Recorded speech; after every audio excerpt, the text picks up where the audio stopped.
బులెటిన్లో breaking news చూస్తున్నాం. Pak secret services agency ఐఎస్ఐకి గూఢచారిగా పనిచేస్తోందన్న ఆరోపణలపై అరెస్ట్ అయిన హర్యానా యూట్యూబర్ జ్యోతి మల్హోత్రా కేసులో సంచలన విషయాలు వెలుగులోకి వస్తున్నాయి. ఇప్పటికే పాక్ ఐఎస్ఐతో సంబంధాలు ఉన్నట్లు నిఘా వర్గాలు గుర్తించగా తాజాగా జ్యోతికి సంబంధించి మరొక కీలక విషయం బయటపడింది. ఏప్రిల్ 22న పహల్గామ్ ఉగ్రదాడిలో 26 మంది పర్యాటకులు మృతి చెందారు. అయితే పాక్ ఐఎస్ఐతో సంబంధాలు ఉన్నట్లు ఆరోపణలు ఎదుర్కొంటున్న జ్యోతి ఈ ఉగ్రదాడికి 3 నెలల ముందే పహల్గామ్లో పర్యటించింది. పోలీసుల విచారణలో తాజాగా విషయం బయటపడింది.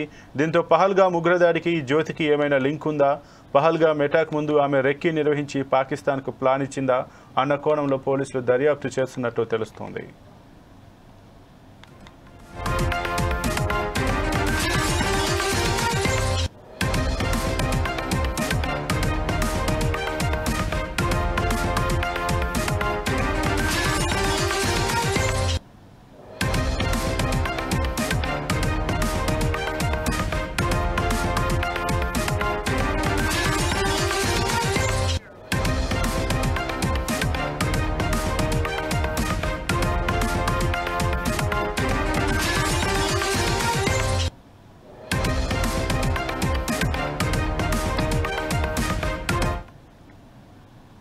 పాక్ సీక్రెట్ సర్వీసెస్ ఏజెన్సీ ఐఎస్ఐకి గూఢచారిగా పనిచేస్తుందన్న ఆరోపణలపై అరెస్ట్ అయిన హర్యానా యూట్యూబర్ జ్యోతి మల్హోత్రా కేసులో సంచలన విషయాలు వెలుగులోకి వస్తున్నాయి.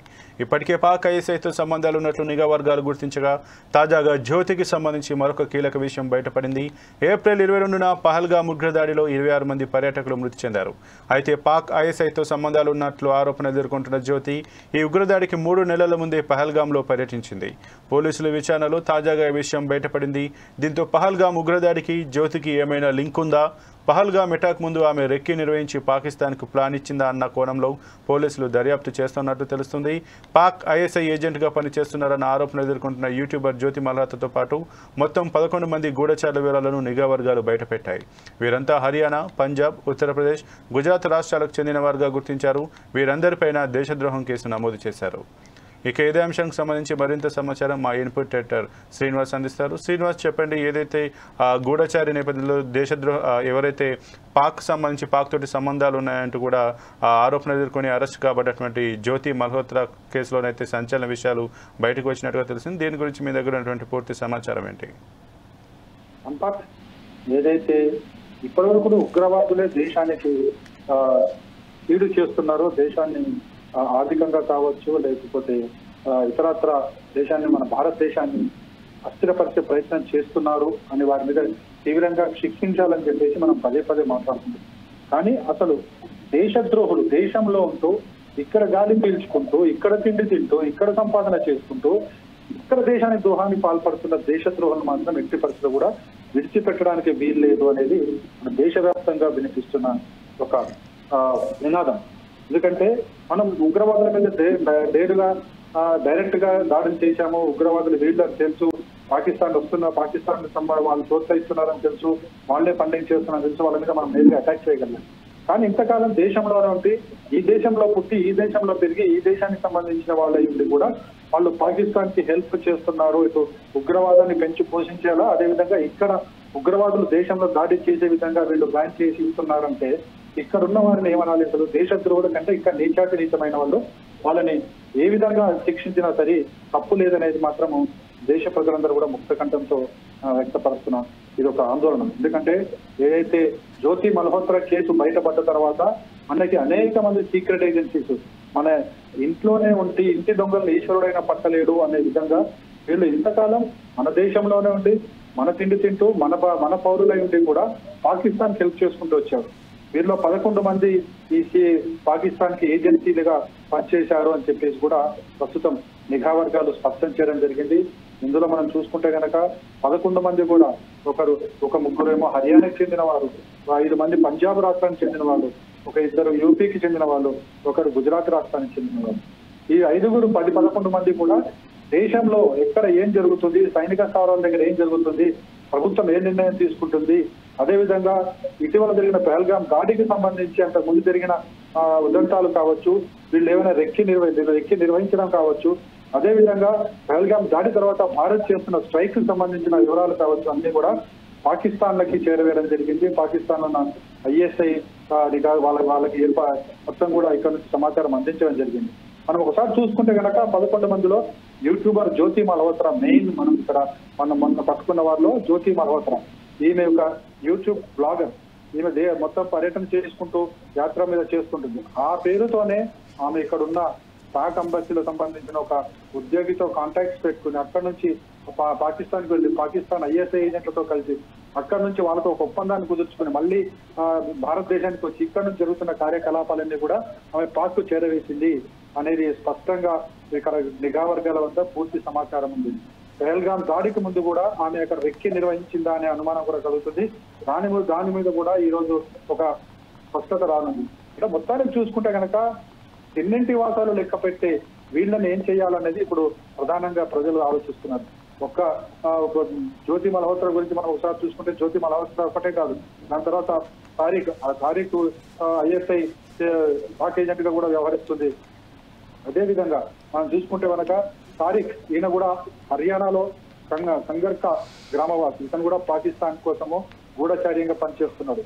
ఈ కారణంతోనే హర్యానా పోలీసులు కేంద్ర నిఘా వర్గాలు కూడా ఆయనని అరెస్ట్ చేశాయి. అరెస్ట్ చేసినప్పుడు అతని నుంచి కీలక సమాచారాన్ని కూడా రాబట్టడం జరిగింది. అదేవిధంగా మనకి అర్మాన్ 23 ఏళ్ల అర్మాన్ కూడా, ఈయన కూడా హర్యానా వాసి.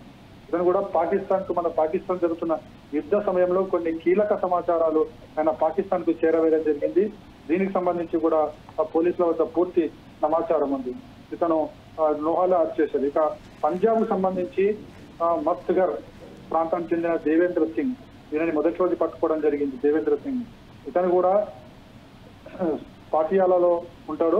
ఇతను కూడా పాకిస్తాన్ కి తగు సమాచారం ఏదైతే యుద్ధం జరుగుతున్న సమయంలో ఏదైతే సమాచారాలు ఏమిటంటే పంపించిన సమాచారాలు సైనిక స్థావరాలకు సంబంధించిన సమాచారాలు లాంటివన్నీ కూడా చేరవేశాడని చెప్పేసి కూడా ఈయన మీద ఆరోపణలు ఉన్నాయి. ఈయన కూడా కేంద్ర నిఘా వర్గం పట్టుకోవడం జరిగింది. అదేవిధంగా ఈయన ఫేస్బుక్ లో కొన్ని ఖాతాల్లో కూడా పిస్టళ్లు గంటతో ఫోటోలు కూడా ఉన్నాయి. సో ఈయనని అరెస్ట్ చేయడం జరిగింది.